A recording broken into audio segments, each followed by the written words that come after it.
Pedir o Senhor Jesus a Ele.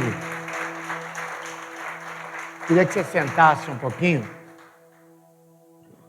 Nós vamos falar sobre resiliência no relacionamento. A televisão vai estar ligada aí para eu acompanhar o slide.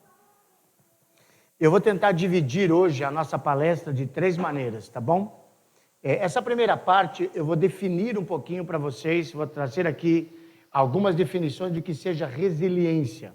Então vou ter 2 partes, o que é resiliência e o que é resiliência no relacionamento. A primeira parte.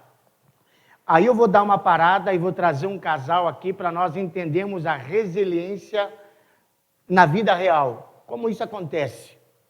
Quais são os problemas que acontecem e como que a gente resolve esses problemas? Então a ideia é nós temos pelo menos 3 encontros como esse e sempre vamos seguir esse padrão, sempre trazer um casal aqui, hoje vou trazer um, no próximo encontro vou trazer outro casal, para que a gente entenda a resiliência na vida real, não apenas a teoria. E depois da entrevista, eu quero encerrar falando sobre a resiliência na Bíblia, trazendo um texto bíblico que a Bíblia nos diz a respeito da resiliência. Como a gente pode olhar isso na Bíblia, como as pessoas, ou pelo menos uma pessoa que eu vou citar aqui. Então, primeira coisa, eu queria dar uma introdução sobre... eu escolhi essas figuras porque, para mim, esse filme ou essas figuras, elas falam muito para mim do que é o relacionamento. Ali você está vendo aí, é o Titanic, em 3 fases, né? Eu tomo a primeira fase, é a fase da realização de um sonho. Alguém sonhou em construir um barco na sua época.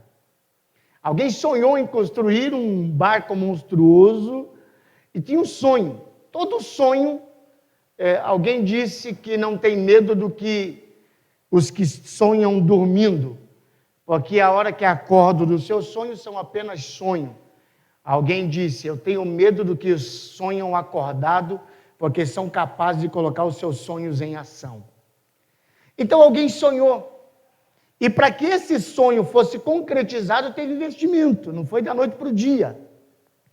Teve tempo, dinheiro, projetos, pessoas envolvidas.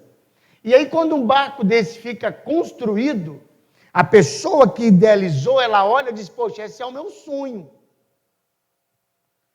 Então, tudo na vida da gente começa com um sonho. Casamento começa com um sonho. O sonho é a mola propulsora que impulsiona o ser humano a viver. A pessoa que não tem sonho não tem vida. Então, tudo parte de um sonho. Casar é um sonho. Ter um casamento é um sonho. Realizar é um sonho. Por mais que as pessoas morem juntos, mas elas sempre têm o sonho de um dia entrar na igreja, de um dia celebrar, de um dia vestir uma roupa diferente, fazer uma festa. Então, o casamento é um sonho. E quando eu olho aquela segunda parte, que é a melhor figura que eu acabei encontrando, na parte do filme aparece mais, ali é o momento da alegria, né? Eu digo que é o momento da festa do casamento.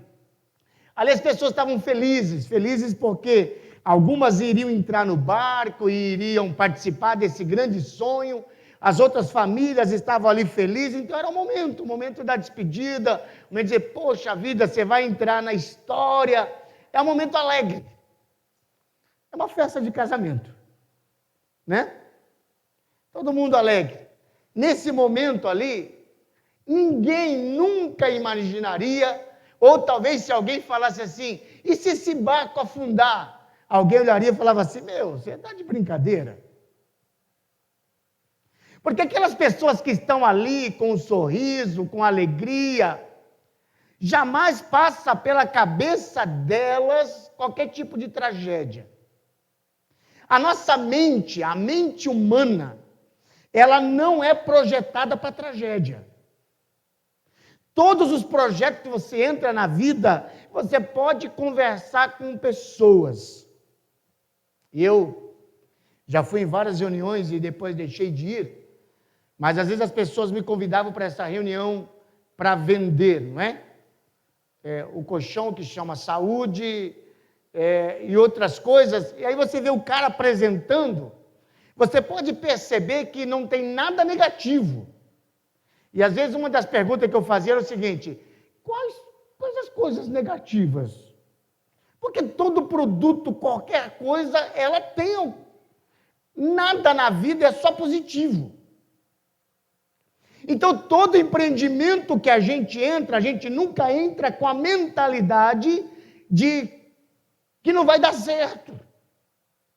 Nós entramos com a mentalidade de que vai navegar, de que vai chegar no outro lado, e de que nada pode parar, de que nada pode afundar. Então, a vida da gente, todos os nossos sonhos, todos os nossos projetos, eles são constituídos com uma mente de que vai dar certo. Não é errado você querer que dê certo. É errado a mente quando a gente acha que só vai dar certo. Porque aí chega a tristeza do imprevisto. Quem que imaginaria que um barco desse tamanho presenciaria uma cena como aquela? Indo para o fundo do mar. O que está indo para o fundo do mar? Não está indo para o fundo do mar um barco. Está indo um sonho, está indo um projeto, está indo investimento, está indo noite de sono, noite trabalhada. Não é um barco que está afundando. São projetos que estão afundando, são idealizações que estão afundando. Não é o bem material em si que tem a ver com custo, mas tem a ver com quem sonhou. Você pode ver, de repente, a decepção do cara que sonhou e olhar, está dentro de um barco, e olhando o barco dele afundando, não é o barco dele que está afundando, o projeto dele, o sonho dele, tudo aquilo que ele idealizou, tudo aquilo que ele planejou, nem nos seus piores pesadelos ele imaginaria que isso iria acontecer. Agora está afundando. E talvez exatamente essas são a fase do nosso casamento. E a pergunta é: quando o meu casamento começa a afundar, quando os meus sonhos começam a afundar, quando começa a entrar água nos meus projetos de vida, o que eu devo fazer? Como eu devo agir? A minha idealização não deu certo, o meu projeto não deu certo. Eu imaginava dessa maneira, eu sonhei dessa maneira, mas agora está afundando, está entrando água. O que é que eu vou fazer? Então, é exatamente aqui que nós vamos aprender sobre a resiliência. Por quê? Porque a minha intenção é levar você exatamente sobre isso, a ter este olhar. Não, eu te dou um sinal quando você... Tá bom? Então, a minha intenção é essa. Como que nós devemos nos comportar diante da dificuldade que sempre parece maiores do que são, mais forte do que nós, e como deve ser o nosso comportamento diante disso. Quando o meu sonho não deu certo, quando o meu barco está afundando, como é que tem que ser agora a minha atitude? O que eu tenho que fazer? Pular do barco, até porque o barco ele não estava preparado para afundar. Eles não se prepararam para isso, não tinha bote suficiente, não tinha salva-vidas suficiente, porque a pessoa que falou, isso aqui não vai afundar nunca. Como é que nós devemos agir? Essa é a grande pergunta que nós devemos nos fazer. Então vamos definir um pouquinho o que é resiliência. De tudo que eu li, de tudo que eu ouvi, eu tentei pegar alguns apanhados sobre resiliência, e uma das coisas interessantes nas definições de resiliência são as palavras. Se você prestar atenção nas palavras, não apenas na definição, mas nas palavras. Então, resiliência, vou dar aqui algumas definições. A primeira dela, essa palavra ela vem do latim, que quer dizer resilire, não é? Que quer dizer o quê? Voltar atrás. Se você já assistiu Olimpíadas aqui, talvez você tenha já assistido salto com vara. Vocês já viram? A resiliência é exatamente aquilo ali, é uma vara que ela foi projetada para aquilo, Quando a pessoa para que ela flexiona, ela joga, impulsiona, né? A pessoa, mas ela volta no seu estado normal. É como eu pegar esse plástico aqui, por exemplo. Ó. É isso aqui, ó. Se eu pegar com a minha mão, eu vou flexionar ele, ó. Só que se eu soltar a minha mão, o que vai acontecer? Ele volta ao seu estado natural. Eu posso apertar, e aí, se eu solto, ele volta. Porque ele foi projetado para essa resiliência. Ele foi testado para isso. É um produto que a física vai dizer assim, propriedade que alguns corpos apresentam de retornar à forma original após terem sido submetido a uma deformação elástica. Então esse processo é resiliência. Está aqui, eu apertei, mas eu solto, ele volta. Então tem um tempo. Se eu tirar aqui, ele já vai demorar um pouquinho mais, ó. Mas ele vai demorar um pouquinho mais, mas ele volta. Então esse processo de voltar ao estado natural ou normal, nós chamamos isso de resiliência. Voltar atrás, voltar o que era, voltar à sua forma original. Isso é na física. Agora, a psicologia, ela, olhando esse mecanismo, então, ela formulou o que se chama de resiliência, que ela diz, está associado à capacidade, pode mudar? Isso, perdão, aí mesmo. Está associado à capacidade que cada pessoa tem de lidar com os seus próprios problemas, de sobreviver e superar momentos difíceis, diante de situações adversas e não ceder à pressão, independente da situação. Então, como que funciona isso no ser humano, na pessoa, na mente, nas emoções, diante das adversidades da vida? A psicologia vai dizer que é esta capacidade que o ser humano precisa ter, essa capacidade que ela tem de lidar com os seus problemas, com os seus dilemas, seja no caráter pessoal ou seja no caráter de relacionamento, nós vamos aprender essa capacidade que ela tem de sobreviver em meio aos problemas da vida, de superar os momentos difíceis. E eu acrescento, esta capacidade que tem de superar sem deformar, sem ficar deformado, descaracterizar você como pessoa. Porque a resiliência é você passar por essa situação, mas você não se descaracterizar como pessoa, você não se deformar como pessoa. Como que isso acontece, pastor? Tem pessoas que passam por lutas, passam por dificuldades, mas elas se deformam, elas deixam ser, sabe, elas perdem a sua característica de personalidade como pessoa. Antes da situação era assim, depois da situação ela se tornou assim. Um exemplo, a pessoa conversa, a pessoa ri, a pessoa é legal. Aí passou por um problema da vida, agora ela ficou deformada. Ela não conversa mais. Ela não se abre mais. Espera aí, ainda não teve o processo da resiliência. Por quê? Porque ela está deformada. Ela mudou. Ela não passou pelo processo da resiliência. Ela não voltou a ser quem ela era.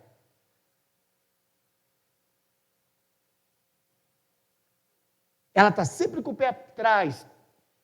Ela não era assim. A pessoa não tinha essa característica. Ela era diferente. E agora alguém olha e fala assim, como essa pessoa mudou? Você não era desse jeito. Mas depois que passou por esse momento, você vê muito isso, por exemplo, em lutos. Eu vejo isso com a minha mãe. A minha mãe era uma pessoa, quando meu pai estava vivo, e a minha mãe se tornou uma outra pessoa depois que meu pai morreu. Em todo sentido. Até em cantar louvores para Deus. Até em se alegrar. É um processo de luto complicado. Na cabeça da pessoa, às vezes, diz assim, eu não posso me alegrar, porque eu perdi o maior amor da minha vida. Então, cantar é uma expressão de alegria, então eu não posso cantar. Festejar, sorrir, é uma expressão de alegria, então eu não gosto de festejar, porque é como se eu estivesse traindo a pessoa que eu amei, que morreu. Quer dizer, a pessoa deixou de ser quem era. Ela está deformada, não passou pelo processo da resiliência, não voltou a ser. Tem outras pessoas que quando perdem um ente querido, entende, mas toca a vida, volta a ser o que é, volta a sorrir, volta a fazer as coisas que faziam. Por quê? Porque ela passou pelo processo da resiliência. Teve o processo do luto, teve o processo da perda, sente saudade quando lembra, mas não se descaracterizou como pessoa.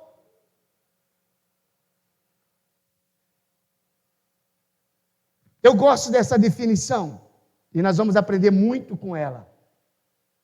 Resiliência é a capacidade de voltar a seu estado natural, principalmente após algumas situações críticas e fora do comum. Escute, é a capacidade de se adaptar. O que significa esta capacidade de se adaptar? Chama-se ressignificar. Tem algumas pessoas que não conseguem, quando elas passam por um estresse, por um problema muito grande na vida, como eu falei de luto, ela não consegue ressignificar a vida. A minha mãe não consegue. Ela não consegue olhar para a bênção dos filhos, para a bênção dos netos, ela não consegue olhar, para ela foi muito forte. Perdeu um irmão, que era com um filho, perdeu um sobrinho, perdeu o marido, e ela não consegue ressignificar a vida. O que é ressignificar a vida? Atribuir um novo significado e dar sentido diferente a alguma coisa. Um novo olhar, seja fisicamente ou no relacionamento. Eu até peguei um exemplo aqui que me veio na hora, não sei se é o melhor, mas você tem as duas pernas, você anda, você corre, faz um monte de coisa, e Deus me livre, daqui a pouco você tem um acidente e as suas duas pernas são amputadas. Você vai ter que aprender a ressignificar a sua vida, você não vai correr mais agora. Não dá para você viver a vida inteira dizendo, poxa, eu queria correr, como eu queria ter as duas pernas para correr. Você pode ressignificar, vai para uma corrida de cadeira de roda. Pode jogar basquete com cadeira de roda. Então tem pessoas que você vai ver que elas foram mutiladas por alguma circunstância da vida, mas elas ressignificaram a vida, elas encontraram novo sentido para a vida delas. Elas não ficaram chorando no leite derramado, elas não ficaram deixando que a vida deformasse elas. Elas fizeram a leitura, elas passaram pelo luto, elas viveram o momento do sofrimento, mas elas deram um novo olhar para aquilo, elas ressignificaram a vida dela, levantar, sacudir a poeira e dar a volta por cima. Luto tem começo, meio e fim. Todos os lutos da vida. E quando se fala luto, não é apenas gente querido. Luto é tudo aquilo que você perde, no qual você tem um carinho, um amor muito grande. Pode ser até um animal. Mas você não pode viver afundado no luto. Então, quando ele diz que é a capacidade de se adaptar, é ressignificar a vida. A minha vida hoje está aqui, o barco afundou, tá? Eu preciso fazer essa leitura. Como é que eu vou ressignificar a minha vida a partir desse ponto? Como é que eu vou olhar a vida agora a partir desse ponto? Eu não posso me deformar aqui, eu não posso morrer aqui, eu não posso me enterrar aqui, eu não posso paralisar a minha vida aqui. Eu preciso ressignificar a minha vida. E esse ressignificar a vida consiste em enfrentar as coisas externas e enfrentar as coisas internas. enfrentar as dificuldades daqui de fora, mas também enfrentar os fantasmas daqui de dentro. O sabotador, né? Da maneira que nós somos sabotados. Hoje eu estava estudando, né? Estou fazendo um novo curso aí, e a professora falava hoje sobre ego, superego, sobre o id, sobre essas questões, né? O psicólogo lá em cima sabe que eu estou falando, né? Do superego, que na verdade é esse cara que ele é o nosso termômetro, é o nosso conselheiro, mas que se a gente não tomar cuidado, se a gente tiver uma mentalidade muito sabotadora, a gente mesmo fica sabotando a gente. Você mesmo com o seu pensamento, com as suas atitudes, com um monte de coisa sua, você vai se sabotando. Então, às vezes o pior adversário é você mesmo. Você não consegue olhar para essa ressignificação, você não consegue enfrentar, lidar com a situação, com as situações difíceis, precisa tomar atitudes em meio às circunstâncias. Quando fala isso, fala assim, pastor, mas não é tão simples assim. Não é tão fácil. Mas vamos entender aqui, eu até coloquei aqui, algo muito importante que a gente precisa saber sobre a resiliência. Primeiro, a resiliência não é traço de personalidade. Você não nasce com ela. Então não é um traço de personalidade. Alguém tem, alguém não tem. Resiliência não é traço de personalidade. Você não nasceu, não é genético, não está lá na sua família. Porque então eu já nasci com a resiliência. Não, resiliência não é traço de personalidade. Embora, acredito eu, que a personalidade, a nossa formação, ela influencia muito na nossa resiliência, como, por exemplo, o nosso temperamento. Se eu sou colérico, se eu sou sanguíneo, se eu sou melancólico, se eu sou fleumático. Então, isso pode até interferir positivamente ou negativamente como eu vou lidar com as circunstâncias da vida e como vou desenvolver essa resiliência. Se eu sou um cara mais introspectivo, não gosto de me abrir, não gosto de falar muito, talvez eu tenha um pouco mais de dificuldade em enfrentar a resiliência da vida. Um outro traço da nossa personalidade é a nossa posição de filho. Se eu sou mais velho, se eu sou do meio, se eu sou caçula, se eu sou filho único, se eu sou filho único mulher, então tudo isso interfere. Tudo isso está no jogo dessa formação. Não estou dizendo aqui que isso é a condição, primária. Não, essas coisas podem ajudar ou prejudicar nisso. Como foi criado, por exemplo, o meu contexto familiar. Hoje eu vejo, por exemplo, a gente acaba tendo um olhar clínico, é inevitável. Hoje eu vejo, por exemplo, que, partindo do meu, muitos filhos nossos vão ter muita dificuldade com resiliência lá na frente. Porque nós fazemos tudo por eles. Tudo. Então, está dentro de casa, a gente não desenvolve a resiliência neles. Eles choram um pouquinho, você vai lá e faz. Você que defende, você faz tudo. Então, vai chegar uma hora lá fora que a vida não vai sorrir para eles. O patrão não vai sorrir para eles. Os caras vão querer engolir ele. Então, é bem provável que muito da nossa geração hoje vai ter grande dificuldade lá, com casamento, com emprego, com tantas outras coisas. Por quê? Porque nós estamos cortando a asa da lagarta que está dentro do casulo. Então, a maneira como você foi criado, e às vezes a gente olha hoje e diz assim, poxa, meu histórico de vida hoje, só que seu histórico de vida hoje tem a ver com como você foi criado. Você talvez seja tão vencedor hoje pela maneira que você foi resiliente na vida, que você não permite os seus filhos de repente passarem.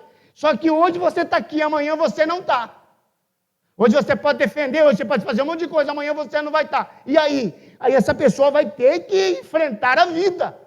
Então, às vezes, a maneira como a gente é criado, essa maneira, ela vai gerar em nós, ou criar em nós, essa resiliência ou não. Agora, a resiliência, ela não é um traço de personalidade. Mas olha que interessante. Mas ela é algo que nós aprendemos e desaprendemos. A resiliência é algo que nós aprendemos, mas nós também desaprendemos. Deixa eu te dar um exemplo para você entender isso. Como assim, pastor? A gente desaprende ter resiliência? Sim. Assim como eu também posso aprender a ter resiliência. Deixa eu dizer uma coisa para você. Muitos de vocês que estão aqui, talvez, não tem pessoas aqui abaixo de 20 anos, eu acredito. Né? Não tem. Tem alguém aqui que seja... Não é altura, Cacito, é idade. Não é 20 centímetros. Então a gente aprende e desaprende. Por quê? Porque, veja, é bem provável que muitos de nós, nesse novo tempo, diante de alguns problemas, a gente diz assim, eu não vou conseguir vencer isso aqui. Isso aqui é muito para mim. Mas aí quando a gente olha a fala de Davi, Davi diz assim, eu já matei leão e já matei urso. O que é esse gigante para mim? Então, se você der uma olhada na história de vida, dá uma olhada para trás, dá uma olhada a problemas e lutas e dificuldades das quais você já passou com resiliência. Mas depois você diz assim, hoje eu não consigo. É como se você estivesse dizendo assim, eu não tenho resiliência para isso hoje. Mas por que você deixou? Porque você já teve. Você já enfrentou lutas, você já enfrentou outras batalhas. Você pode dizer, mas essa hoje é maior. Sim, mas quando você passou aquela 15 anos atrás, você achou que não ia sobreviver. Naquele dia para você era a melhor e a pior luta da sua vida. Você só consegue comparar porque você está vivendo hoje, outra. Mas se a tua vida acabasse aquele dia, parasse no tempo, era para você a maior luta da sua vida, mas você venceu, você passou por cima e levou a sua vida e está aqui hoje e foi um grande vencedor. Mas olha as circunstâncias e os problemas da vida, hoje você diz, não, hoje eu não consigo, não tenho capacidade para isso, mentira! É a sua mente sabotando você. Por quê? Porque a resiliência a gente aprende ou desaprende. A gente vai vivendo constantemente na vida.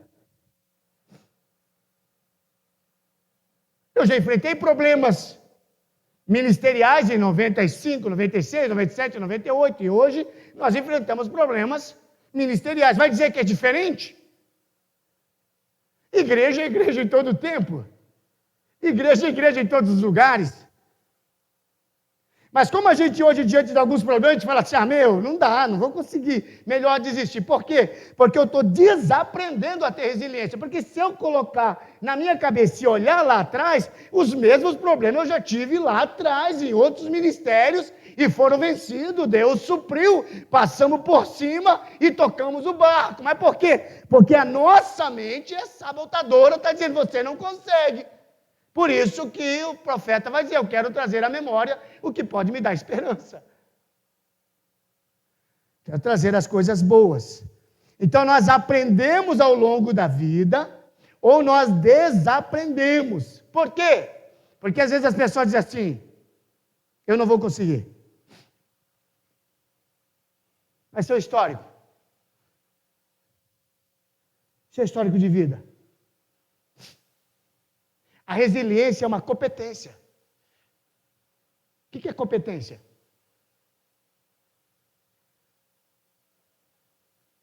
É você desenvolver. Eu, por exemplo, estou hoje ministrando para vocês aqui sobre resiliência para casais. Mas se pegar o meu histórico em 95, 96, 97, ou até em 2000, eu não ministrava para casais. Não tinha todo o conhecimento que eu tenho hoje. O que acontece? Eu tive uma competência, eu fui atrás, eu estudei, pesquisei, fiz curso, leio.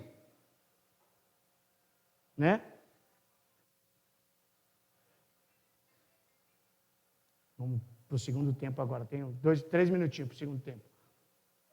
E estou indo para um outro nível de conhecimento pela necessidade que eu preciso. O que é isso?